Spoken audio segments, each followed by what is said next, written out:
Hello friends, विवा food रेसिपीमध्ये आपले सगळ्यांचे मनापासून स्वागत। हे बघून तुम्हाला कळणारच असेल आजची आपली रेसिपी काय आहे ते।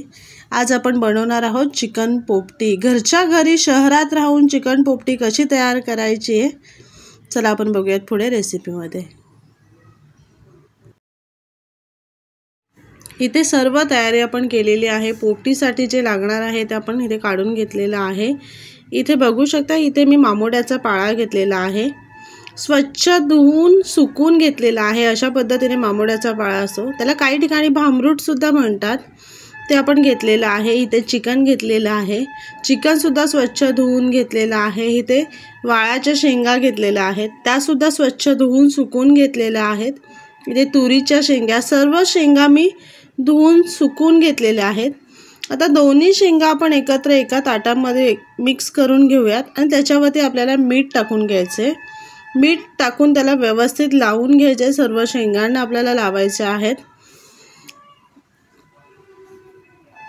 इथे आपण वरती खालती करून सर्व शेंगांना मीठ लावून घेऊयात।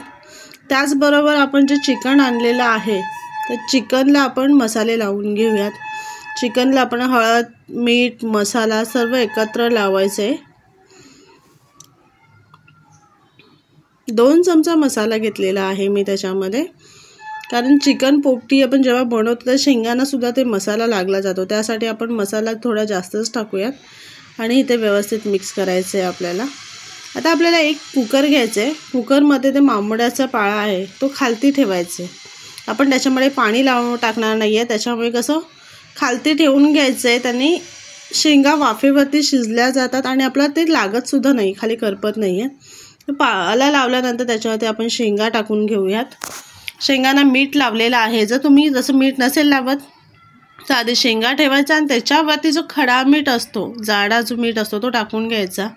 आता इथे मी आधीच मीठ लावलेलं आहे त्याच्यामुळे मी तसंच ठेवलं आहे। त्याच्यावरती चिकन ठेवून घेतलेलं आहे, तर चिकनचे जे आपण पीस आहे ते व्यवस्थित सगळीकडे पसरवून घ्यायचे आहेत। त्याच्यावरती आपल्याला पुन्हा शेंगा टाकून घ्यायच्या आहेत, व्यवस्थित त्याचं थर लावून घ्यायचे। अंडी ठेवणार आहे, तुम्हाला अंडी नको असेल तर तुम्ही नाही ठेवू शकणार, पण अंडीसुद्धा खूप छान त्या टेस्टी लागतात।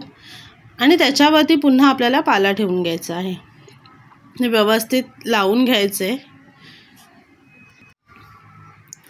आणि त्याला झाकण लावून घ्यायचे। झाकण लावल्यानंतर आपल्याला कुकरच्या 3 शिट्या करून घ्यायच्या आहेत। आपण चेक करूयात आपली पोपटी शिजलेली आहे का। वाव, किती मस्त दिसते बघा तुम्ही, त्याला रंग पण छान आलेला आहे। आणि आपण बघूया त्याचे चिकनचे पीस शिजलेले आहेत का। इथे बघा इझिली तुटत आहेत, खूप मस्त शिजलेले आहेत। त्याचा तो मामोड्याचा पाळाचा जो वास सुटलेला आहे, घमघमाट एवढा मस्त ना, असं कधी खाऊन घेते। इथे मी एका भांड्यामध्ये तुम्हाला काढून दाखवते। कशी वाटली आजची आपली रेसिपी नक्की कमेंट करून सांगा। आणि असेच आपले नवनवीन व्हिडिओ बघण्यासाठी व्हिडिओला लाईक करा, शेअर करा आणि सबस्क्राईब करा। चला तर मग भेटूयात आपण पुढच्या व्हिडिओमध्ये।